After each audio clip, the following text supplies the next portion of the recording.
আসসালামু আলাইকুম দর্শক বন্ধুরা, আজকে আমরা আছি কেমন বাংলাদেশ চাই আমরা এর ৩৭তম পর্বে।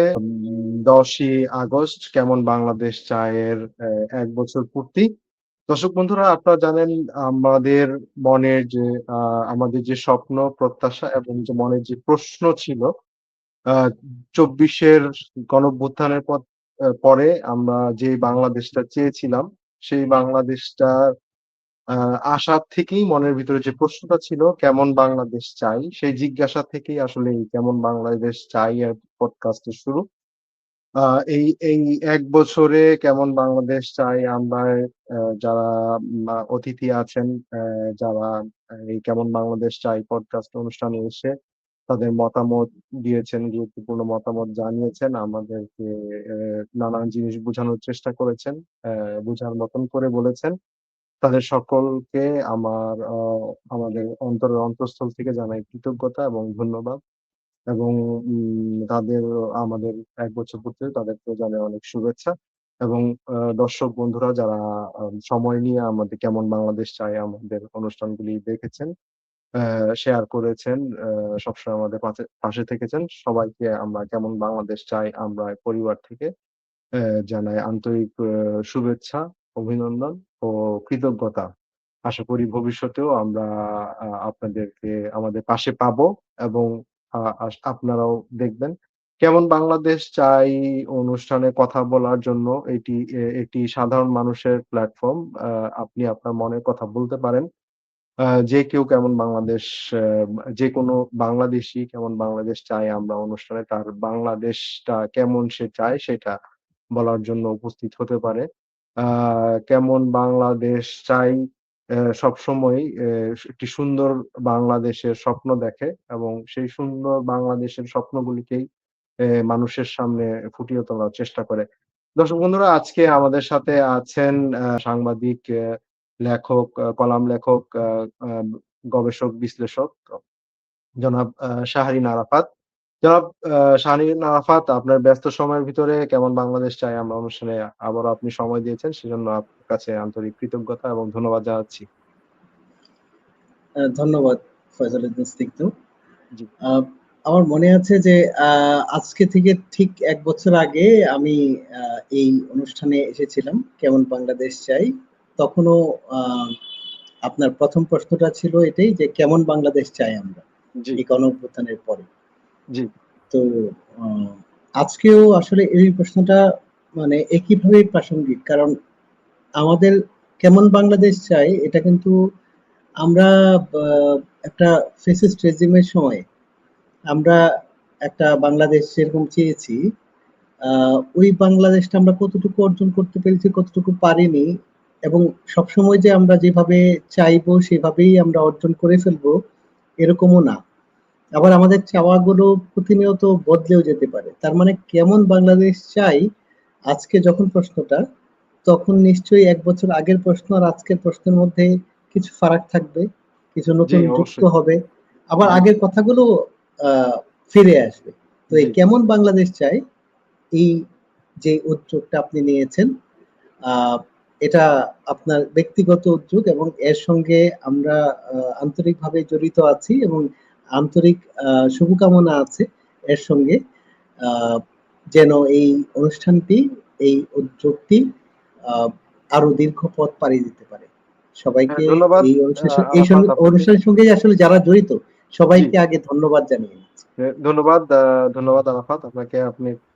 আ আরাফাত, আপনি যেটা বলছিলেন যে ১ বছর আগে গণঅভ্যুত্থানের ঠিক পরে আসলে কোয়েশ্চেনটা আসছিলই। এ এই কোয়েশ্চেনটা আসলে প্রত্যাশার কোয়েশ্চেন, বা প্রশ্ন যদি বলি সেটা হচ্ছে যে ২৪ এর গণঅভ্যুত্থানের পরে ২৪ এর ৫ই আগস্টের পরে ২৫ এর ৫ই আগস্টে আমাদের চিন্তাটাই ছিল আসলে কেমন বাংলাদেশ চাই। কারণ আমরা অনেকেই মনে করেছিল যে ২৪ এর পরে, গণঅভ্যুত্থানের পরে সবকিছুই একটা ম্যাজিক্যালি সবকিছু ঠিক হয়ে যাবে। একদম আমরা স্বপ্নের দেশে বসবাস শুরু করব।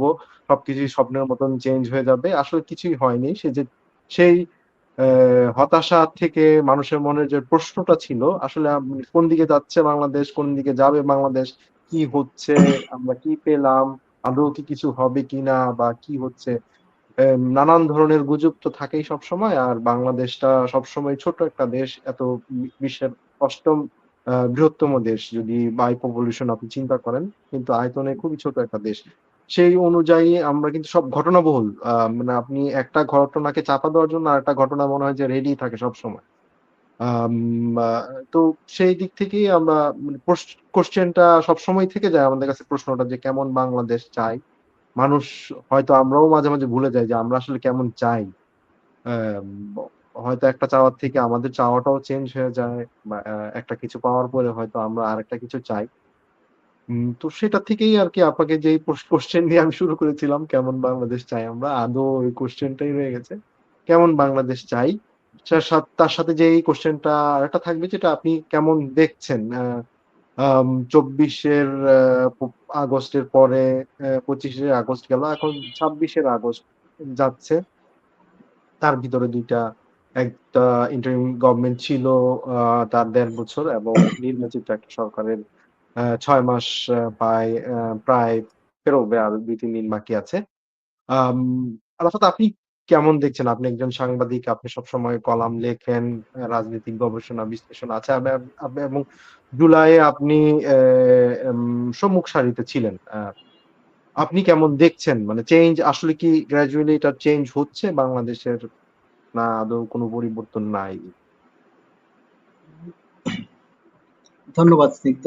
আ আসলে ১ম কথাটা হচ্ছে যে কেমন বাংলাদেশ চাই, আমরা আসলে ২৪ এর গণঅভ্যুত্থানের আগে আ একটা নির্বাচন হয়েছিল ওই জি, ২৪ এর জি, জানুয়ারিতে। জানুয়ারিতে।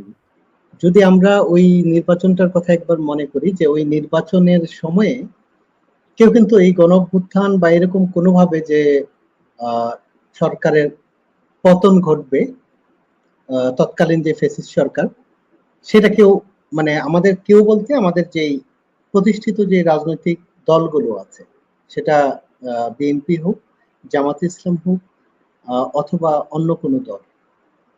তো কোনো দল ওইভাবে গণ-অভ্যুত্থানের চিন্তাটা কিন্তু তারা আ ধারণ করতে পারেনি।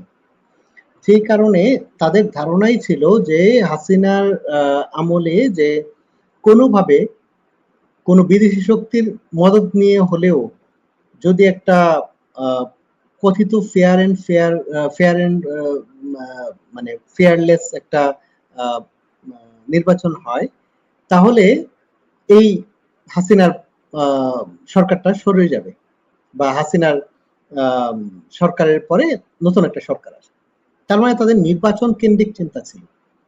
যেই কারণে দেখবেন যে বাংলাদেশের মানুষ কিন্তু এই রাজনৈতিক দলগুলো থেকে অনেক বেশি অগ্রসর।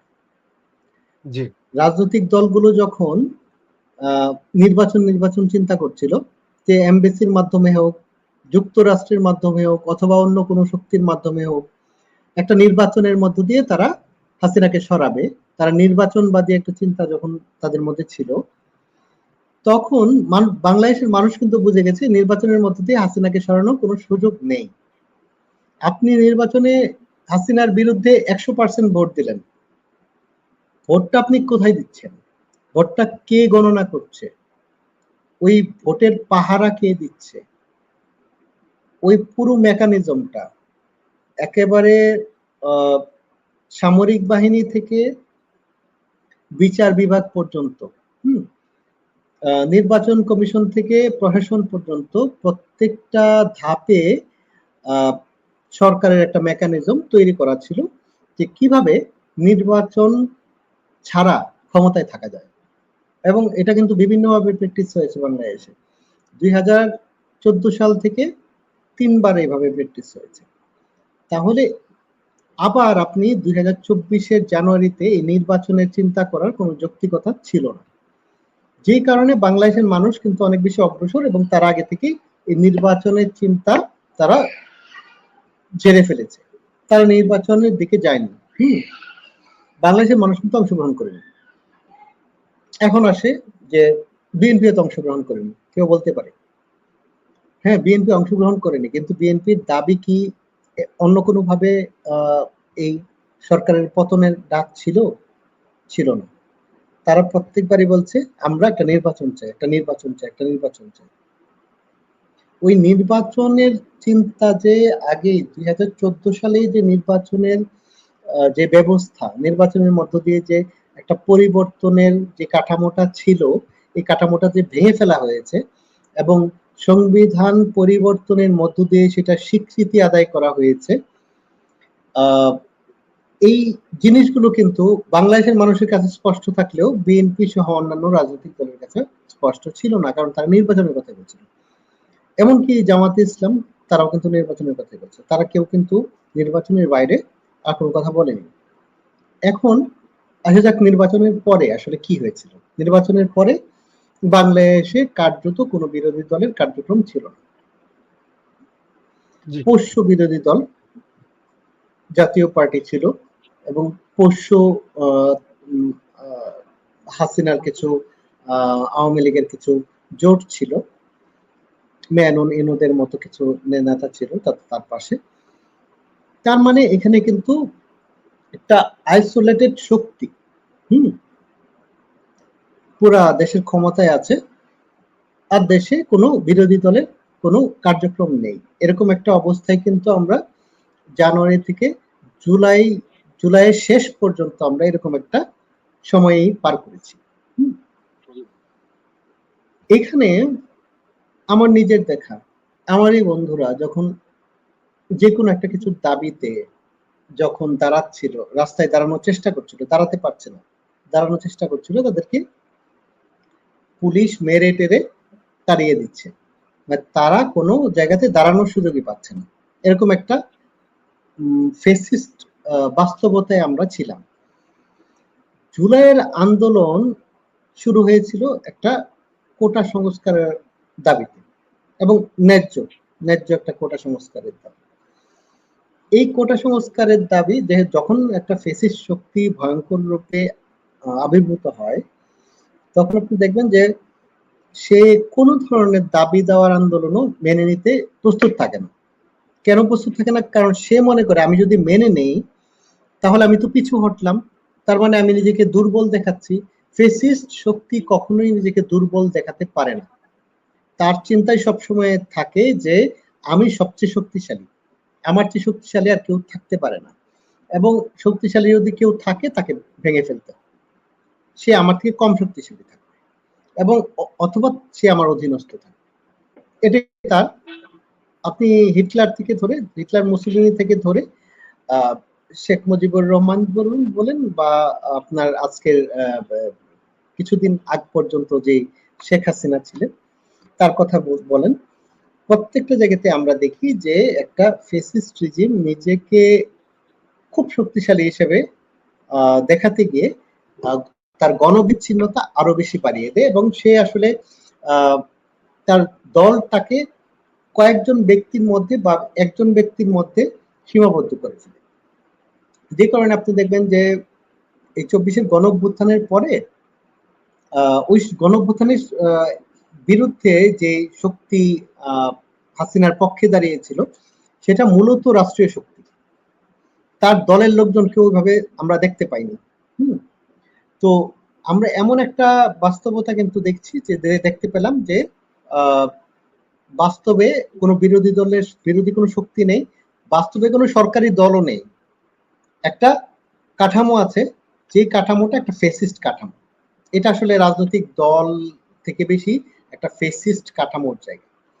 তো সেই জায়গা থেকে যদি দেখেন যে আমরা ওই 24-এর যে আকাঙ্ক্ষার জায়গা ছিল, ওই আকাঙ্ক্ষার জায়গাটা কিন্তু মানুষজন ওই কোটা সংস্কারের দাবিতে কিন্তু কেউ এখানে সামিল হতে আসেনি। আপনি খেয়াল করলে দেখবেন যে কয়জন স্টুডেন্ট মারা গেছে বা শহীদ হয়েছে। শহীদ হওয়ার তালিকা যদি দেখেন, স্টুডেন্ট থেকে অনেক বেশি হচ্ছে শ্রমজীবী মানুষ শহীদ হয়েছে। তো এই শ্রমজীবী মানুষ তো কোটা সংস্কার আন্দোলন করতে আসেনি, তারা কেন এসেছে?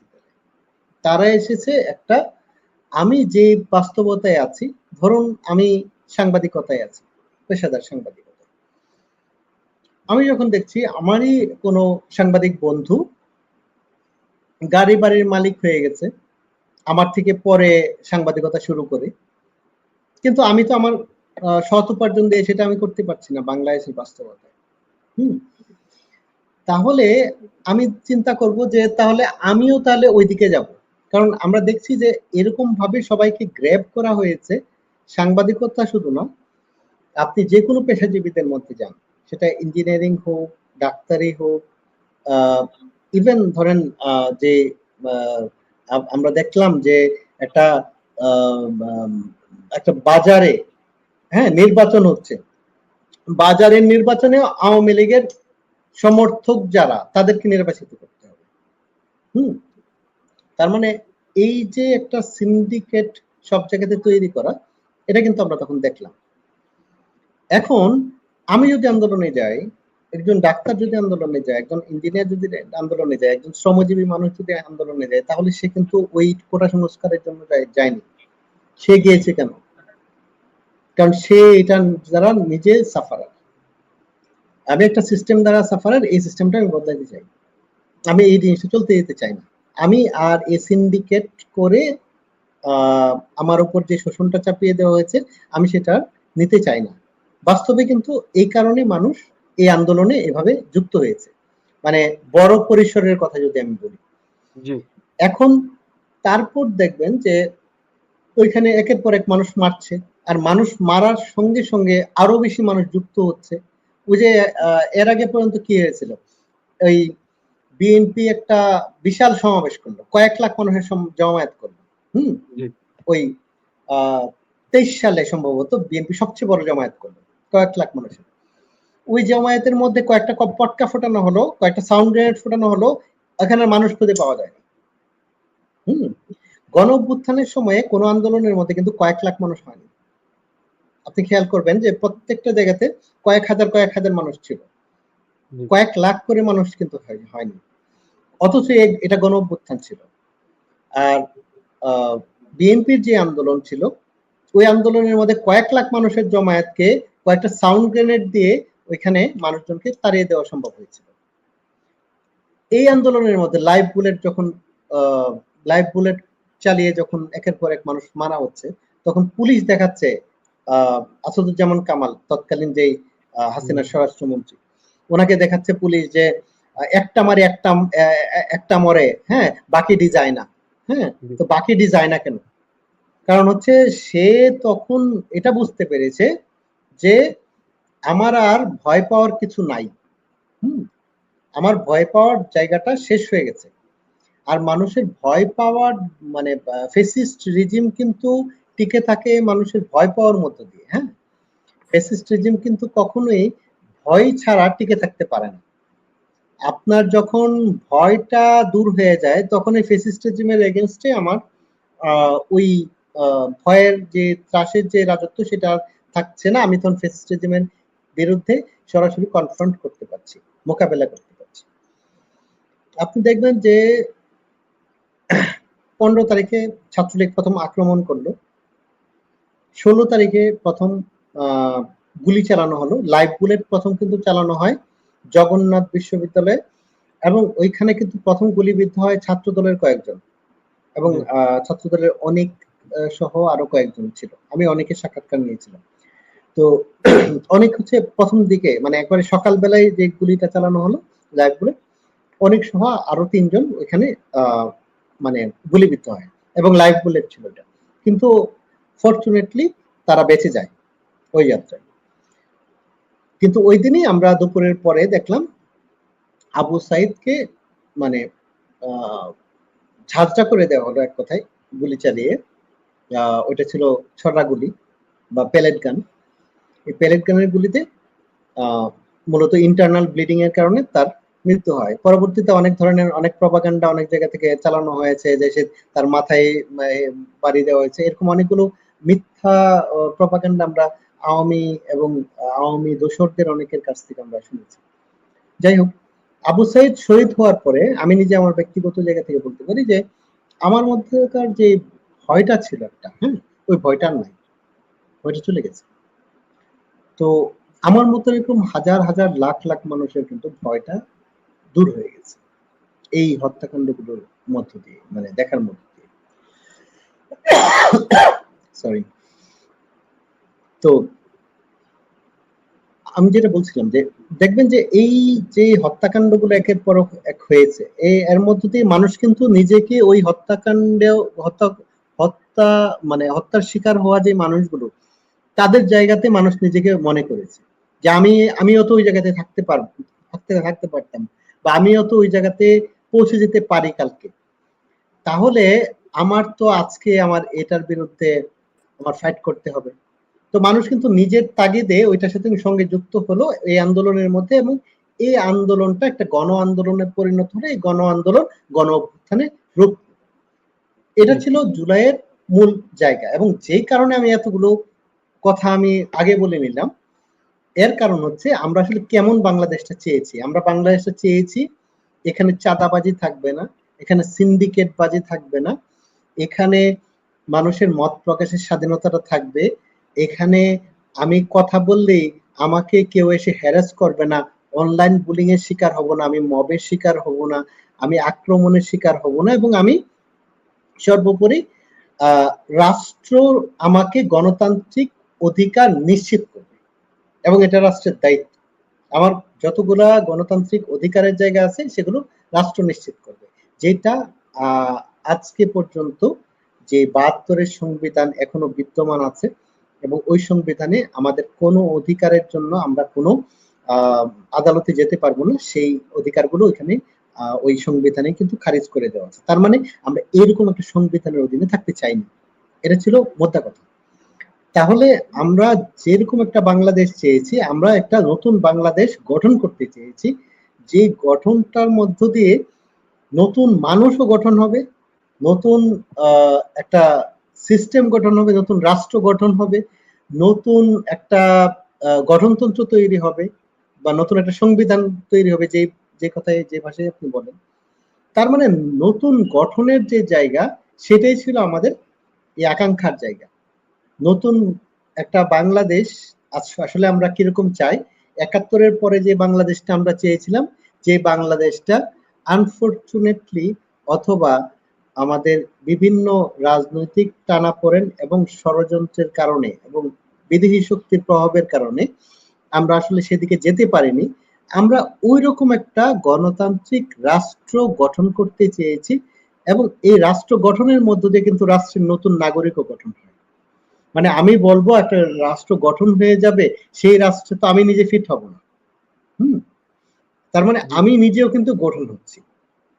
তার মানে এরকম একটা পূর্ণ ক্ষমতাশালী একটা সরকার দরকার ছিল, যেখানে আমরা দেখলাম যে হাসিনার ব্যবস্থাটা টিকিয়ে রেখে বাংলাদেশের সবগুলো রাজনৈতিক দল, যেই রাজনৈতিক দলগুলো এখন ক্ষমতাসীন অথবা বিরোধী পক্ষে আছে, সবাই এই এর সঙ্গে, মানে জামাতে ইসলাম থেকে ধরে বিরোধী শক্তি হিসেবে জামাতে ইসলাম থেকে ধরে সরকারি দল আপনার বিএনপি, এবং আপনার বিএনপির সঙ্গে যারা আছে গণসংহতি আন্দোলন সহ অন্যান্যরা, এবং হেফাজত সহ অন্যান্যরা, সবাই কিন্তু গণ অভ্যুত্থানের নেতৃত্ব যারা ছিল তাদেরকে বাদ রেখে তারা সবাই নতুন একটা সরকার গঠন করার পায়তারায় চলে যাচ্ছে। তাদেরকে ওই রাজনৈতিক দলগুলোকে তাদেরকে মনে করিয়ে দিতে হলো, এই তখনকার যে সমন্বয়করা তাদেরকে মনে করিয়ে দিতে হলো যে আমরা এরকম একটা সরকার চাই না, এমন একটা সরকার আমরা মেনে নেব। তারপরে তারা নিয়ে গেল কি ৩ জন ভুয়া সমন্বয়ক নিয়ে গেল। তার মানে দেখেন যে আমাদের এখানে পলিটিক্যালি, আমি কেন ওই জানুয়ারির কথাটা কেন তুললাম, পলিটিক্যালি আমাদের যে পলিটিক্যাল সিস্টেমটা আছে, রাজনৈতিক যে ব্যবস্থাটা আছে, রাজনৈতিক দলগুলো যারা আছে, তারা সবাই একটা নতুন কিছু গঠন করতে চায়নি, তারা পুরনোটাতেই নিজেদের ক্ষমতা কায়েম করতে চেয়েছে। তার মানে কেউ কিন্তু এখানে জনগণ কি চায় সেই অভিপ্রায়ের দিকে, সেই আকাঙ্ক্ষার দিকে কেউ তাকাতে চায়নি, তারা শুধু নিজেদের ক্ষমতা চেয়েছে। যে কারণে তারা ওই সেনাবাহিনীর আমন্ত্রণে তারা নতুন সরকার গঠন করার প্রক্রিয়াতে চলে গেল ৫ তারিখে বিকালবেলা, যেই নেতৃত্বের অধীনে আমরা গণ অভ্যুত্থান করলাম, যেই ৩ তারিখে নাহিদ ইসলাম যে ঘোষণা দিলেন যে এক দফা, এই এক দফা মানে হাসিনার পতন না, এটা এরশাদের এক দফা ছিল না। ওই এক দফায় স্পষ্ট করে বলা ছিল যে ওই এক দফা হচ্ছে আমরা শুধু হাসিনার পতন চাই না, এবং পতন শব্দটা খুব গুরুত্বপূর্ণ। পদত্যাগ বলা হয়নি, বলা হয়েছে পতন। আমরা শুধু হাসিনার পতন চাই না, আমরা একই সঙ্গে একটা ফেসিবাদী ব্যবস্থার বিলোপ চাই। তাহলে ফেসিবাদী ব্যবস্থার বিলোপ মানে কি আমরা নতুন একটা কিছু গঠন করতে চাই, নতুন একটা ফেসিবাদ মুক্ত একটা কিছু গঠন করতে চাই। এটা নিয়ে আলোচনা হতে পারতো, এগুলা নিয়ে অনেক কিছু হতে পারতো। ছাত্র নেতৃত্বের দুর্বলতা ছিল তাদের মধ্যে, এই বোধের জায়গাটা এতটুকুই ছিল যে আমরা কিছু একটা নতুন গঠন করব, কিন্তু কিভাবে গঠন করব সেই বোধটা তাদের ভিতরে জাগ্রত হয়, এবং তারা নিজেদেরকে অনেক বেশি আন্ডার এস্টিমেট করেছে। তারা যদি তখন একটা ডাক দিত যে আমরা এই রাজনৈতিক সিস্টেমকে মানি না, আমরা শহীদ মিনারে একটা পূর্ণ ক্ষমতাশালী সরকার গঠন করব, জনগণের ক্ষমতায় তারা সেই সরকার গঠন করতে পারত, তারা জনগণের ম্যান্ডেটে ক্ষমতায় আসতে পারত। তারা কোনো সংবিধানের ম্যান্ডেটে গণঅভ্যুত্থানে ডাক দেয়নি। এই মার্চ টু ঢাকা নাহিদ ইসলাম যে ডাক দিলেন, এটা তো কোনো সংবিধানের অধীনে হয়নি। সংবিধান এটা সিদ্ধ, এটা এটা কি কোনো বাংলাদেশের এই মুহূর্তের সংবিধানে কি সিদ্ধ? সিদ্ধ না। কিন্তু তারপরেও তারা যেহেতু ওই প্রজ্ঞা তাদের মধ্যে ছিল না, ওই বোধের জায়গা তাদের ছিল না, যে কারণে তারা শেষ পর্যন্ত তাদের যেই মিসগাইডেড, যারা তাদের গাইড ছিল তারাই মিসগাইডেড করেছে, তাদেরকে মিসগাইড করে তারা মিসগাইডেড হয়েছে, এবং তারা শেষ পর্যন্ত তাদেরকে এমন ভাবে ব্রেন ওয়াশ করা হলো যে তারা, এবং আমি আবারও বলছি, আপনি বলছিলেন যে আমি সম্মুখ সারির কেউ না, আমি আন্দোলনের মধ্যে ছিলাম, আমার মতো লাখ লাখ মানুষ ছিল, আমি ওই কোটি কোটি মানুষ, বাংলাদেশের কোটি কোটি মানুষের একজন।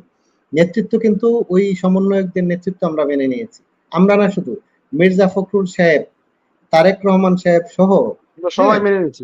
হ্যাঁ, জামাতের আমির তিনি সহ সবাই কিন্তু এই নতুন তরুণদের নেতৃত্ব আমরা মেনে নিয়েছি গণঅভ্যুত্থানের সময়। তরুণদেরকে পরবর্তীতে বলা হয়েছে তোমরা না মানলে তোমাদের উপরে কি কি সমস্যা আসতে পারে, তাদেরকে ভয় দেখানো হয়েছে, তাদের ব্রেন ওয়াশ করানো হয়েছে বিভিন্নভাবে, ছলে বলে কৌশলে, এবং তাদের কাউকে কাউকে আমরা তো জানি যে সেফ হাউসে রেখে তাদেরকে ব্রেন ওয়াশ করা হয়েছে, এবং তারপরে তাদের মধ্য থেকে আসলে এই 5 তারিখ থেকে 8 তারিখের মধ্যে এই জিনিসগুলো করা হয়েছে, এবং 8 তারিখে তাদের দুইজন সহ একটা সরকার গঠন হলো, উপদেষ্টা সরকার।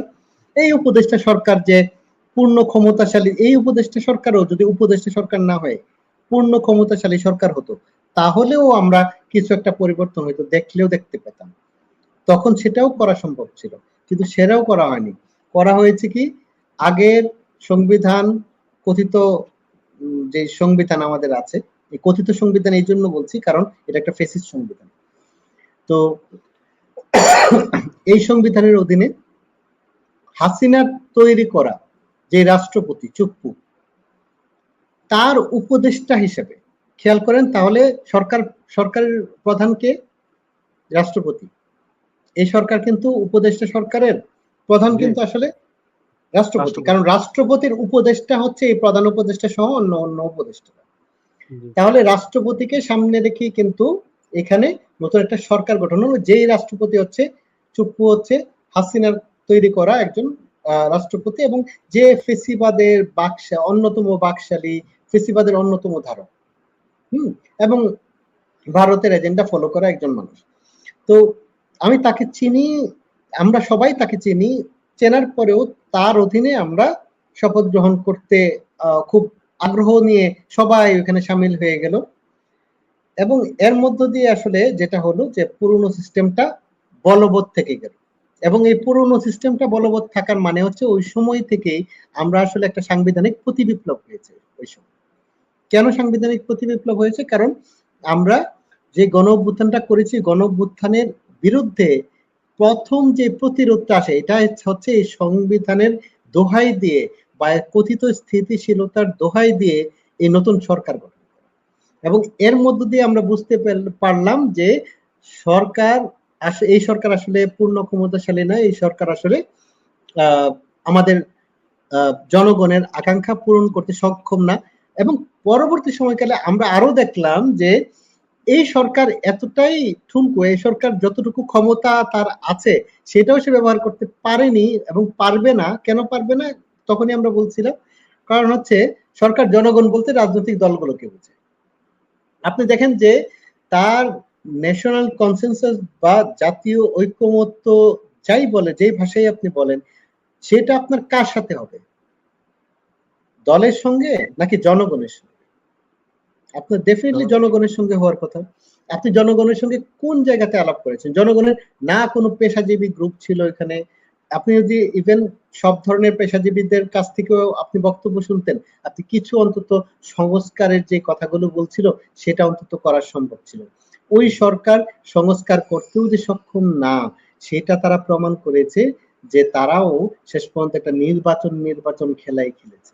কেন খেলা বলবো? কারণ এতগুলো কমিশন তাহলে কেন করা হয়? এই কমিশনগুলো তো বাস্তবায়ন করা ওই সরকারের দায়িত্ব ছিল, কিন্তু ইউনূস সরকার সেটা করেনি। কারণ ইউনূস সরকারের মধ্যে মূলত তারাই ছিল যারা মার্কিন লবি এবং ইন্ডিয়ান লবি একই সঙ্গে তারা মেনটেন করেছে, স্পেশালি মার্কিন লবি। এবং মার্কিন লবির লোকজনের মূল টার্গেটটাই ছিল রেজিম চেঞ্জ। তারা কিন্তু অন্য কোনো ধরনের পরিবর্তন তারা করতে চায়নি, কারণ তারা একটা ডেমোক্রেটিক সিস্টেম যদি তাদের জন্য, মানে তাদের জন্য খুবই হেডেক একটা ডেমোক্রেটিক সিস্টেম থাকাটা। কোন রাষ্ট্রে একটা ডেমোক্রেটিক সিস্টেম থাকার মানে হচ্ছে মার্কিন যে লবি সেটা ক্ষমতা খর্ব হবে।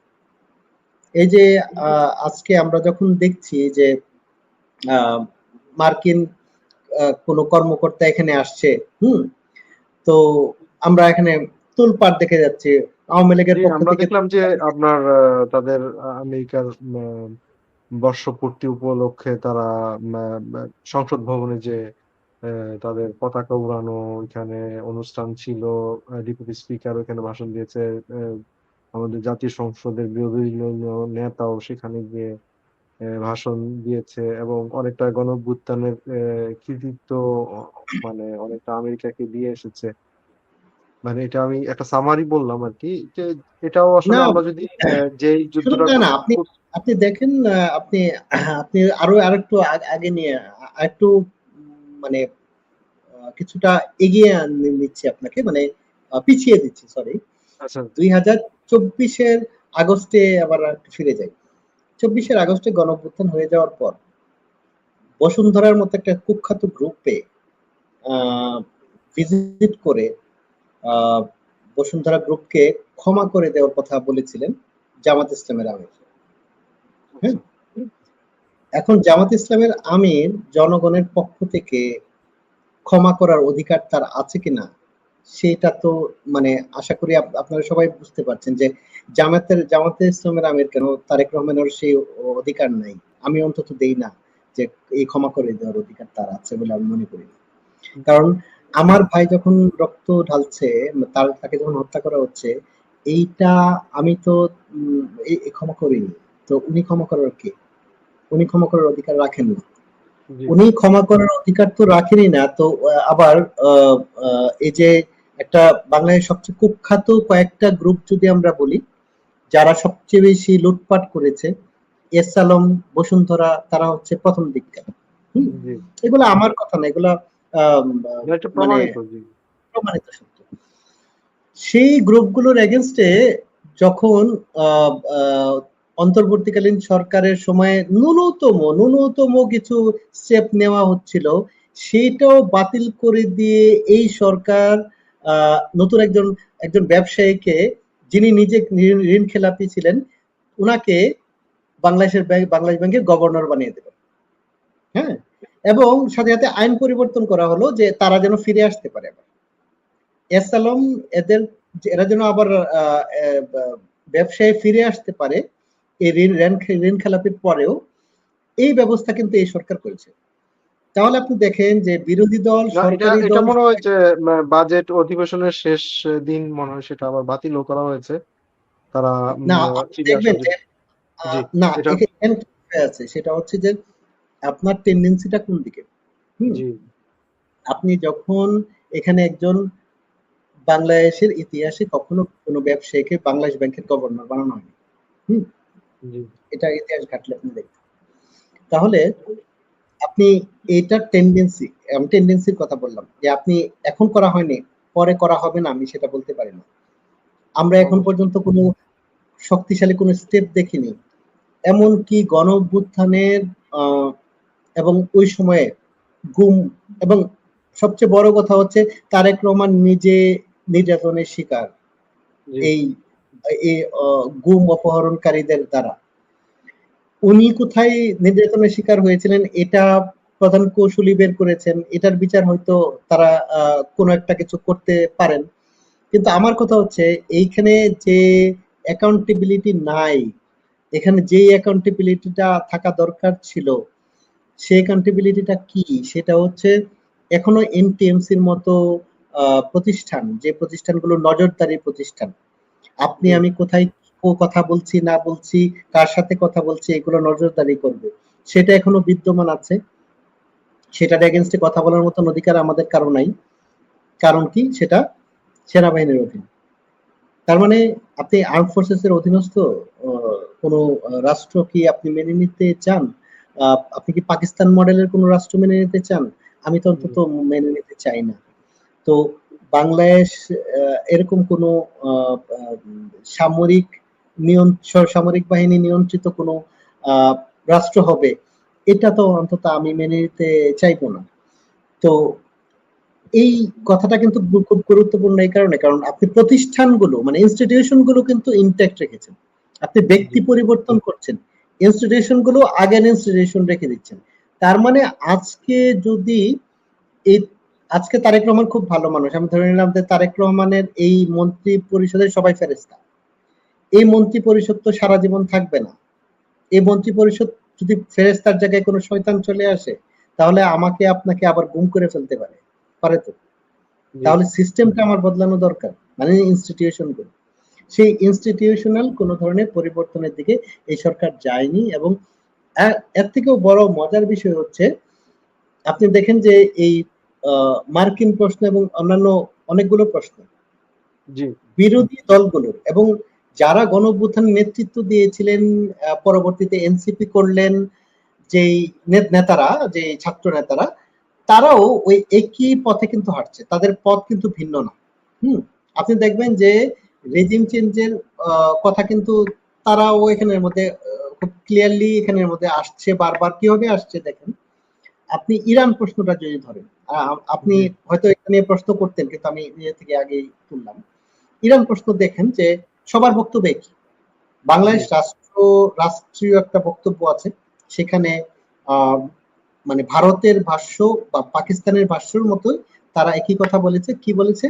We are concerned. হুম, মানে ইরানে হামলার পরে বলছে উই আর কনসার্ন, মানে এই হামলাটা নিয়ে। আর ইরান যখন পাল্টা প্রতিরোধ জবাবটা দিল, সেটাকে বলল যে আমরা কন্ডেম করছি, মানে নিন্দা জানাচ্ছি। তার মানে ইরানকে নিন্দা জানানো হয়েছে, ইরানে হামলাটার বিষয়ে তারা উদ্বেগ প্রকাশ করেছে। জি, তাহলে আমরা দেখি এখানে যে এটা কিন্তু বাংলাদেশ রাষ্ট্রের রাষ্ট্রীয় যে অবস্থান, সেই অবস্থান, জি, এবং একই অবস্থান পাকিস্তানের, একই অবস্থান ভারতের। ভালো। এবং আমরা দেখি কি যে জামাত ইসলামের লিখিত অবস্থান একই। তারা জি, ইরান নিয়ে প্রোগ্রাম করছে একদিকে আলাদাভাবে, কিন্তু তাদের লিখিত অবস্থান একই।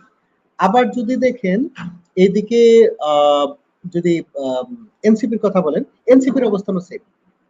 তাহলে আপনি দেখবেন যে এই অবস্থান নেওয়ার পিছনে কিন্তু আমরা খুব ক্লিয়ারলি বুঝি যে আমেরিকার নৈকট্য নেওয়ার একটা প্রবণতা এখানের মধ্যে আমরা, ঝোঁকটা জি, আমরা লক্ষ্য করতে পারি সবার জি। ক্ষেত্রে।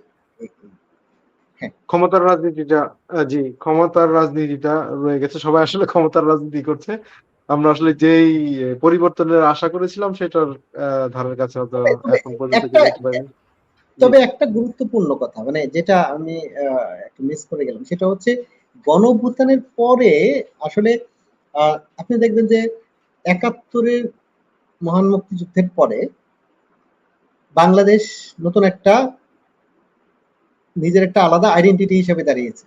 হুম, জি, ৭১ পরবর্তী সময়কালে আপনি মানে আপনি পাকিস্তানের সঙ্গে কোন ধরনের সম্পর্ক তৈরি করতে পারেন, সেটা একটা ভিন্ন বিষয়। আলাদা এন্টিটি হিসেবে, মানে আলাদা একটা স্বকীয় বৈশিষ্ট্যের জায়গা থেকে, আলাদা একটা চরিত্রের জায়গা থেকে আপনি তার সঙ্গে একটা সম্পর্ক তৈরি করতে পারেন, তার এবং আপনার স্বার্থগত জায়গা থেকে। কিন্তু আপনি আবার পাকিস্তানে ফিরে যাবেন না। কিন্তু যারা পাকিস্তানে ফিরে যাওয়ার চিন্তা করেছে তারা কিন্তু বাংলাদেশে এখনো পর্যন্ত ওই রাজনীতি করতে পারেনি। তো আপনি বাংলাদেশ হয়ে যাওয়ার পর যেমন আবার পাকিস্তানে ফিরতে পারেন না, একইভাবে গণঅভ্যুত্থানের পরে আপনি গণঅভ্যুত্থানের আগের রাজনীতি আর ফিরতে পারেন না। জনগণের মৌলিক কিছু পরিবর্তন কিন্তু এখানে হয়ে গেছে। আজকে আমরা যদি চিন্তা করি যে না, আবার বাংলাদেশের মানুষকে আগের সিস্টেমে আমরা পরিচালিত করব, সেটা কিন্তু হবে না। বাংলাদেশের মানুষ কিন্তু এগিয়ে গেছে। তার মানে এটাই আমাদের অর্জনের জায়গা। আমরা গণঅভ্যুত্থানের মধ্য দিয়ে এতটুকু কিন্তু আমাদের অর্জন হয়ে গেছে। আমরা কিন্তু গণঅভ্যুত্থানের মধ্য দিয়ে আমরা নতুন একটা ব্যবস্থা তৈরি করার প্রশ্নটা অন্তত তুলেছি। আমরা ওইদিকে যেতে পারিনি, কিন্তু প্রশ্নটা তুলেছি। তার মানে প্রশ্নবিদ্ধ কিন্তু এখন যে সরকারি ক্ষমতায় আসুক না কেন, প্রশ্ন মানুষ করবে, এবং এটা আমাদের কিন্তু একটা বড় অর্জন। জি, এই গণঅভ্যুত্থানের কারণে আসলে আপনি হয়তো এখন বসে কথা বলতে পারছি। এটা একটা গণঅভ্যুত্থানের অবদান। এটা তো অবশ্যই আছে। আমরা চাইবো যে আসলে এই গণঅভ্যুত্থানের যে মানুষের আকাঙ্ক্ষা সেটা যাতে যেই সরকার পরিচালনায় থাকবেন, বৈশ্বিক পরিস্থিতি তো আছে, যেটা ইরানের যুদ্ধ আছে, ইরান আমেরিকার যুদ্ধ আছে, সেটার একটা প্রভাব আছে, অর্থনৈতিক প্রভাব আছে। তারপরেও আমাদের ইচ্ছা শক্তিটা যদি থাকে তাহলে হয়তো আমরা কিছু চেঞ্জ দেখতে পাবো। ৬ মাসে না হোক, ১ বছর, ২ বছর বা ৫ বছরে। আমরা আশা করব যে বর্তমান সরকার বা বর্তমানে বাংলাদেশে যে রাজনৈতিক দলগুলি আছে সেগুলি হয়তো ফ্যাসিস্ট সরকারের মতন ওভাবে আবার পুরনো মানে জাস্ট সেম জিনিস থাকবে, তার নামটা পাল্টিয়ে ওভাবে তারা রাজনীতি করবেন না। আমরা কিছু, কিছু জায়গায় দেখি সেটা, যেমন আপনি জেনে থাকবেন গত কিছুদিন আগে যেই খবরটা আছে, তেল গ্যাসের যেই বিষয়টা আছে সেটা আবার এই ৪-৫ টা কোম্পানিকে দেওয়ার, সেটার মধ্যে বসুন্ধরাও আছে। বসুন্ধরাকে এনলিস্টেড করার জন্য সেটা দ্রুততার সাথে বিপিসির চেয়ারম্যানকে চেঞ্জ করা হয়েছে, নতুন করে রেগুলেশন করা হয়েছে। তো আমরা চাই না আসলে এই ধরনের লুকোচুরি কিছু থাকুক, এবং আ যে কর্পোরেট যে মাফিয়াগুলি আছে, বিজনেস মাফিয়াগুলি আছে, তাদের থেকে দেশকে রক্ষা করুক। সরকারের নীতিগুলি এমন হোক যেগুলির মাধ্যমে জনগণ উপকৃত হয়, কোনো ব্যবসায়িক গোষ্ঠী না। আমরা আশা করব এখন পর্যন্ত তারেক রহমানের যে তার যে তিনি যেভাবে দেখাচ্ছেন, তার নিজেকে যেভাবে প্রেজেন্ট করছেন, আ উম যদিও তার প্রধানমন্ত্রী হিসেবে তার প্রেজেন্টেশন বা তার দলের অনেক মন্ত্রীর প্রেজেন্টেশন এর সাথে তার দলের লোকজনই বলছেন যে সেটা খাপ খাচ্ছে না। হয়তো মানে টিম ওয়ার্কটা কাজ করছে না। এটা আমার কথা না। এটা তার দলের লোকজন, তার খুব কাছের লোকজনই বলছে যে টিম কাজ করছে না। আ তো আ হয়তোবা আসলেই কোন সমস্যা আছে। আমরা আশা করব উনি দ্রুত এটা ফাইন্ড আউট করবেন। আ আরাফাত, আমি ছোট্ট করে যদি আপনার কাছ থেকে ছোট্ট মন্তব্য নিতে চাই, সেটা হচ্ছে যে আপনি জানেন আজকেই ভারতের যে অ্যাম্বাসেডর ছিলেন, যিনি ভারতে মন্ত্রী মর্যাদায় আছেন, এবং ধারণা করা হয় যে তিনি একজন রাজনীতিবিদ। তাকে বাংলাদেশে পাঠানো হয়েছে বাংলাদেশের সাথে সুসম্পর্ক আবার পুনঃস্থাপন করার জন্য। আ উনি আজকে বাংলাদেশের পররাষ্ট্রমন্ত্রী, স্বরাষ্ট্রমন্ত্রী এবং প্রধানমন্ত্রীর সাথে দেখা করেছেন। আ আপনি জানেন যে ৫ই আগস্টে আমাদের যে সাবেক সরকার প্রধান ছিল, তার একটি ভয়েস আম কনভারসেশন ছিল সাংবাদিকদের সাথে। তার ছেলে ছিল, বাংলাদেশের সাবেক ক্রিকেটার সাকিব আল হাসান ছিল, আর কিছু আ সাবেক আওয়ামী লীগের নেতাকর্মীরা ছিল সেখানে। তারা কিছু বক্তব্য দিয়েছেন। সেটার ক্ষেত্রে বাংলাদেশ তার প্রতিবাদ জানিয়েছিল। এটা কি সেটার জন্য হইতে পারে না, বা অন্য কিছু আছে কিনা, আপনার কাছে কি মনে হয়? ধন্যবাদ। আ এটা খুব গুরুত্বপূর্ণ একটা প্রশ্ন।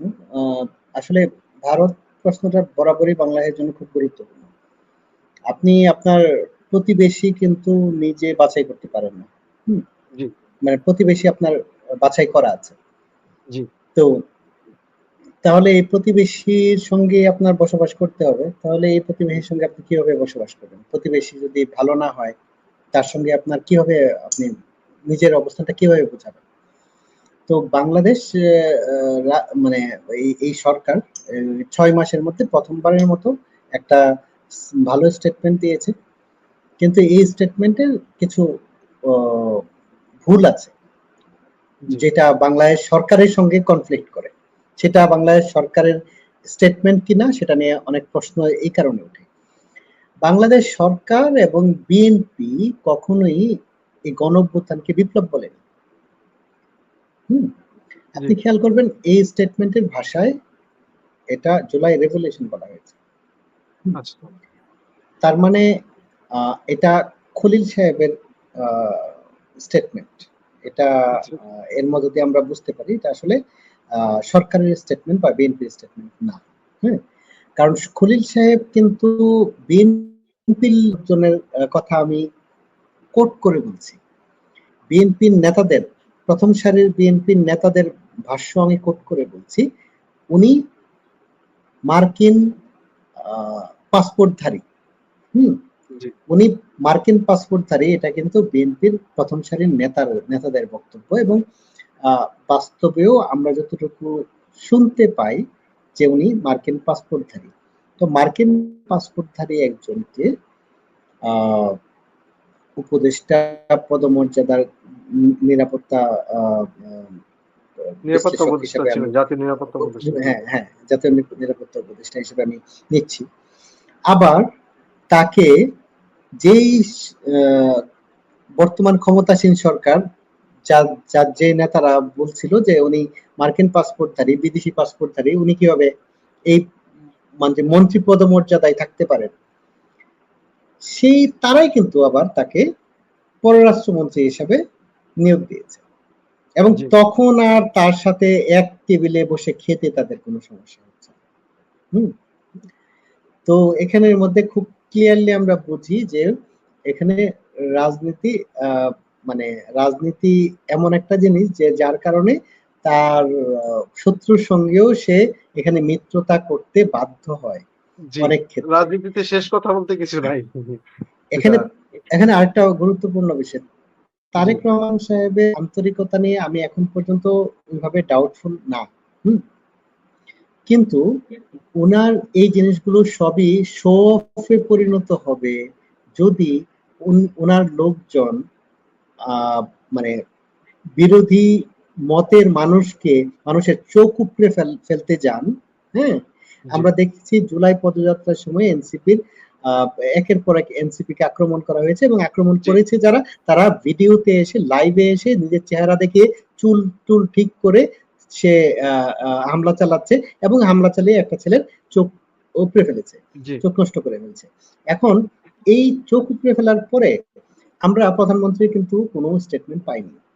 তো উনি জি, উনার উনার যেই, এটা আমি শো অফ না হোক এটা আমি আশা করি, কিন্তু এটা শো অফ মনে হবে যদি ওনার এখান থেকে এরকম ঘটনার ক্ষেত্রে এবং যেখানে আমাদের এখানকার কথিত বুদ্ধিজীবী সমাজ পর্যন্ত এই ছাত্রলীগ যুবলীগের যে সন্ত্রাসীরা হামলা চালালো, এই সন্ত্রাসীদের নাম টাম সব যখন প্রকাশ হয়ে যাচ্ছে, তারপরেও আমাদের এখানকার বুদ্ধিজীবীরা বলছে এটা দেখতে হবে কে হামলা চালিয়েছে কোন স্বার্থে। হ্যাঁ, আবার তার কারণ তারা এখন বিএনপি পন্থী হয়ে যাচ্ছে। জি, আবার আমরা দেখতে পাই যে বিএনপির পক্ষ থেকে বলা হচ্ছে যে তারেক রহমান সম্পর্কে খারাপ কথা বলবে আর বসে থাকবে নাকি। হ্যাঁ, তার মানে তারেক রহমান সম্পর্কে যদি কেউ কিছু বলে তাহলে তাকে আহ, মানে তাকে মুখ দিয়ে আমি তাকে আক্রমণ করব না, তার হাত পা ভেঙে দেবো, তার চোখ উপড়ে ফেলবো।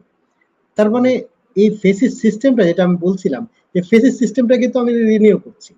জি, তারেক রহমান কিন্তু এই ক্ষেত্রে চুপ করে আছেন, জি। এই ক্ষেত্রে কিন্তু কিছু বলেননি, এখন পর্যন্ত আম কিছু বলেননি। তো জি, এই ক্ষেত্রে আমরা চাইবো না যে ওনার এটা শো অফ মনে হোক, কিন্তু এরকম মনে হতে পারে। এখনো পর্যন্ত ওনার এরকম ক্ষেত্রে শক্তিশালী কোনো স্টেটমেন্ট আমরা জি, দেখিনি।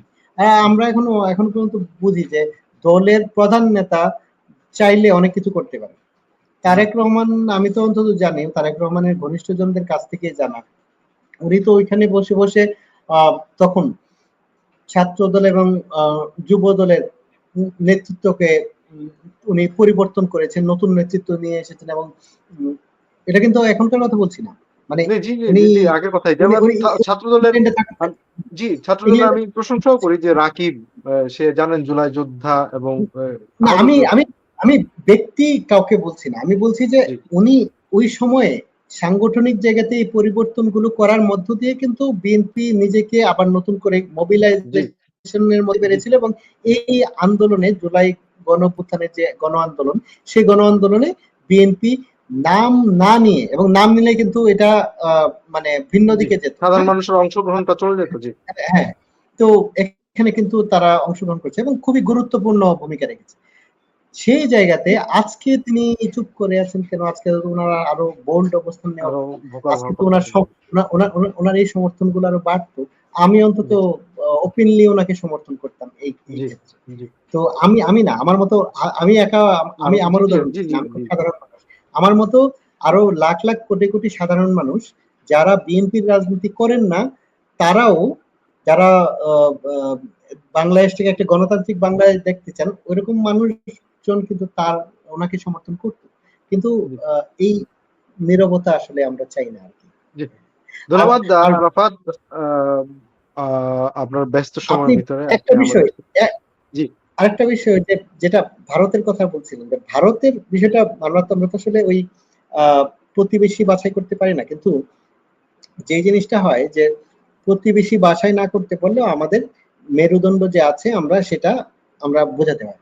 যে কথা থেকে আমি চলে গেলাম ওই অন্যদিকে, আপনি দেখবেন যে এই স্টেটমেন্টটা খুব বোল্ড একটা স্টেটমেন্ট, মানে জি পররাষ্ট্র মন্ত্রণালয় থেকে যে স্টেটমেন্টটা দেওয়া হয়েছে, এই স্টেটমেন্টটা খুবই বোল্ড একটা স্টেটমেন্ট।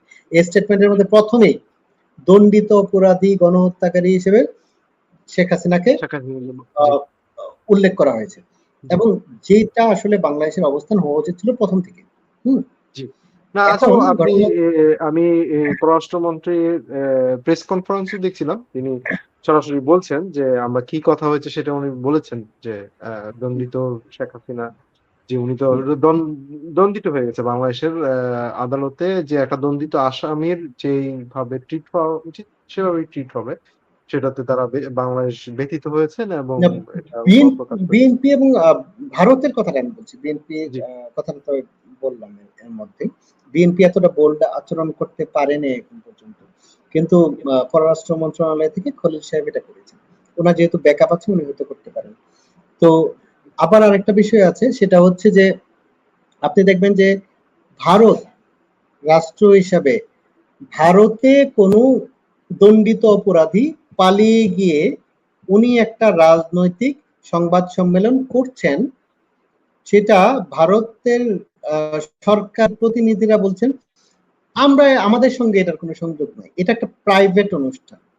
কোন প্রাইভেট অনুষ্ঠান তার রাষ্ট্রীয় গণ্ডির মধ্যে যদি হয়, সেটার দায় দায়িত্ব তার উপরে বর্তায়। হুম। অবশ্যই এতটুকু কারণ ভারতে আপনি জানেন ভারতে দালাই লামাও আছে সে কিন্তু চীনের থেকে আসা উনিও রাজনৈতিক আশ্রয়ে আছেন উনি কিন্তু কোনো স্টেটমেন্ট দিতে পারেন না চীনের এগেইনস্টে যেটা শেখ হাসিনা পেরেছেন ভারত যতই বলুক যে এটা এটার সাথে ভারতের সম্মতি নাই এটার দায় নাই কিন্তু দায়টা আসলে ভারতের কাছেই যায় কারণ আপনি ভারত সরকার বা নিজের মানে স্থানীয় সরকারের অনুমতি সরকার, ভারতের জি না, ভারতের সরকার কোনো অনুমোদন দিল না। অনুমোদন জি ছাড়া এটা যদি করা হয়, তাহলে তাকে অ্যারেস্ট করার কথা। অবশ্যই জি একটা রাজনৈতিক, অবশ্যই এটা কোনো প্রাইভেট অনুষ্ঠান ছিল না, এটা একটা না রাজনৈতিক অনুষ্ঠান ছিল। কারণ জি আহ, আহ, গণ অভ্যুত্থানে গণহত্যার অংশীদার ছিল হচ্ছে আওয়ামী লীগ। দলীয়ভাবে জি দলীয়ভাবে তার বিচার হওয়া উচিত, আমি অন্তত মনে করি আওয়ামী লীগের দলীয়ভাবে বিচার হওয়া উচিত।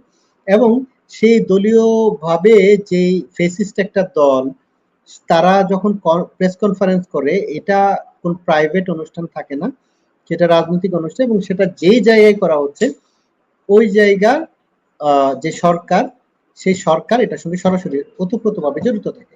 এবং যেহেতু এটা দিল্লিতে হয়েছে, দিল্লির স্থানীয় সরকার এবং কেন্দ্র সরকার দুইটাই বিজেপির সরকার, এবং এখানে শতভাগ নরেন্দ্র মোদী সরকার এটার সঙ্গে সরাসরি যুক্ত। অন্তত আমি এটা খুব ক্লিয়ারলি বলতে পারি। এবং জি এই জায়গা থেকেই বাংলাদেশের রাষ্ট্রীয় অবস্থানটা পরিষ্কার থাকতে হবে। কিন্তু আবার এখানের মধ্যে আরেকটা বিষয় যেটা ঢুকে যায়, বারবার করে ঢুকে যায়, বাংলাদেশের বিরোধী দল এবং সরকারি দল দুই পক্ষেই আমরা দেখি এত বেশি ভারত বিরোধিতা তারা করে, ভারতের বিরুদ্ধে আপনার শির দ্বারা সোজা রাখতে হবে।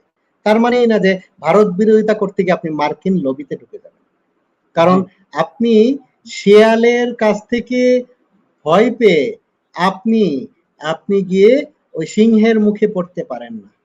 হ্যাঁ, জি তাহলে আপনি নিশ্চিত মরবেন। শিয়ালের কাছ থেকে যদিও বেঁচে যেতে পারেন, জি সিংহের কাছ মূল থেকে বিষয় আপনি হচ্ছে যে আমাদের বাংলাদেশের স্বার্থ রক্ষা করতে হবে। বাংলা যেই মোটটা বলে বাংলাদেশ জাতীয়তাবাদী দল যে সবার আগে বাংলাদেশই থাকা উচিত এবং সব দিক দিয়ে মানে এটা সেটা সত্যিকার করে ভাবেই দেখাতে থাকা হবে, উচিত। বাস্তবে করে দেখাতে হবে। বাস্তবে করে দেখাতে হবে। আসলে আমরা ইন্ডিয়ার থেকে ছুটতে গিয়ে পাকিস্তানের কাছে বা চীনের কাছে বা আমেরিকার কাছে কারোর কাছে যেতে চাই না। আমরা বাংলাদেশ হিসাবেই থাকতে চাই এবং মাথা উঁচু করেই থাকতে চাই। বিশ্বের অন্যান্য পাকিস্তানের অনেক সঙ্গে বা পাকিস্তান বা সৌদি আরবের সঙ্গে এখন জোট মানে কিন্তু আসলে পাকিস্তান বা সৌদি আরবের সাথে জোট না। আপনি দেখবেন না যে সৌদি জোটে যাওয়ার জন্য যে তোড়জোড়টা চলছে, এবং এখানে সরকার এবং বিরোধী দল দুই পক্ষই সৌদি জোটে যেতে খুব আগ্রহী। আগ্রহী। এই এবং একটা জোট অলরেডি করা হয়েছে মেরিটাইম নিয়ে, ওই জি, বাব মানদেবের ওই জায়গাতে হুতি বিরোধী একটা জোট, এবং একই সঙ্গে এই জোটগুলা কিন্তু হচ্ছে ইসরায়েলি জোট। তাহলে বাংলাদেশ কিন্তু একটা ইসরায়েলি জোটে অলরেডি যুক্ত হয়েছে। সৌদি আরবের কোনো জোট মানে হচ্ছে ইসরায়েলি জোট, কারণ জি, সৌদি আরবের কোনো অস্তিত্ব নাই ইসরায়েল ছাড়া, ইসরায়েল আমেরিকা ছাড়া সৌদি আরবের অস্তিত্ব নেই। তো সৌদি আরবের জোট মানে ইসরায়েলি জোট। তো এই ইসরায়েল সৌদি আরব পাকিস্তানের ইসরায়েলি জোটের মধ্যে আমি যদি ঢুকি, তাহলে আমি আমার স্বাধীনতা কোন জায়গাতে থাকছে? আমি তাহলে জি, ইসরায়েলের সঙ্গে সরাসরি বলে দিতে পারি যে ইসরায়েলকে আমি স্বীকৃতি দিয়ে দিচ্ছি।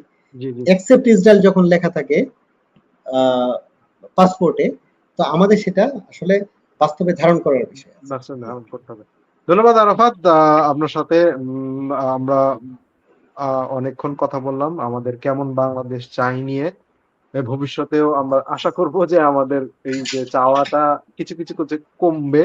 এ যাই আছে আমরা যেমন বাংলাদেশটা দেখতে চাই আস্তে, আস্তে হয়তো এই স্বপ্নের বাংলাদেশের দিকে এগিয়ে যাবে। আমাদের যারা সরকার প্রধান আছেন বা ভবিষ্যতে আসবেন তারাও সবার আগে বাংলাদেশটাকেই চিন্তা করবেন। বাংলাদেশের স্বার্থটাকে চিন্তা করবেন। বাংলাদেশের মানুষের স্বার্থের কথা চিন্তা করবেন আগে। আ ধন্যবাদ আপনাকে আপনার ব্যস্ত সময়ে আপনি সময় দিয়েছেন। আবারও আপনার কাছে কৃতজ্ঞতা এবং ধন্যবাদ দর্শক বন্ধুরা এই ১ বছর আমাদের সাথে থাকার জন্য। আপনাদের ভালোবাসাই আমাদের আগামীর পথ চলাকে আরো মসৃণ করে দিবে। আসসালামু আলাইকুম। ধন্যবাদ, শুভরাত্রি। ধন্যবাদ স্নিগ্ধ। আপনিও ভালো থাকবেন, এবং এই অনুষ্ঠান যারা যেইভাবে যুক্ত আছেন, আ আ শ্রোতা হিসেবে, দর্শক হিসেবে বা বক্তা হিসেবে বা পিছনের কারিগর হিসেবে, সবার প্রতি অনেক কৃতজ্ঞতা, অনেক ভালোবাসা এবং অনেক শুভকামনা। আবারও ধন্যবাদ আপনাকে।